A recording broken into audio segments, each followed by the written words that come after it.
Madras cafe திரைப்படத்தை தமிழ்நாட்டில் திரையிடக்கூடாது என்று வலியுறுத்தி தமிழீழ மாணவ போராட்டக் குழுவினர் சென்னையில் சாலை மறியல் போராட்டம் நடத்தினர். சுர்ஜித் சிர்கான் இயக்கத்தில் ஹிந்தி நடிகர் ஜான் ஆப்ரஹாம் தயாரித்து நடித்துள்ள மெட்ராஸ் கஃபே திரைப்படம் வெள்ளிக்கிழமையன்று வெளியாக உள்ளது. இலங்கை விவகாரத்தை அடிப்படையாக கொண்டுள்ள இந்த திரைப்படத்தில் இலங்கை தமிழர்களை கொச்சைப்படுத்தும் விதமாக காட்சிகள் அமைக்கப்பட்டுள்ளதாகவும் அதனால் இதை தமிழகத்தில் திரையிடக்கூடாது என்றும் எதிர்ப்பு எழுந்துள்ளது.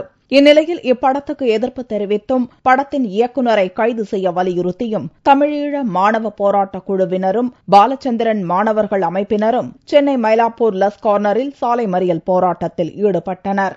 இந்தி திரைப்பட உலகம் தொடர்ந்து திரைப்படங்களை எடுத்து இதே போன்ற காரியங்களை செய்தால் தமிழர்களாகிய நாங்கள் ஒட்டுமொத்த இந்தி திரையுலகத்தையும் புறக்கணிப்போம். அது ஜான் ஆப்ரஹாமாக இருந்தாலும் சரி, ஷாருக் கானாக இருந்தாலும் சரி, அமீர் கானாக இருந்தாலும் சரி, யாராக இருந்தாலும் அவர்களை நாங்கள் உடனடியாக புறக்கணிப்போம்.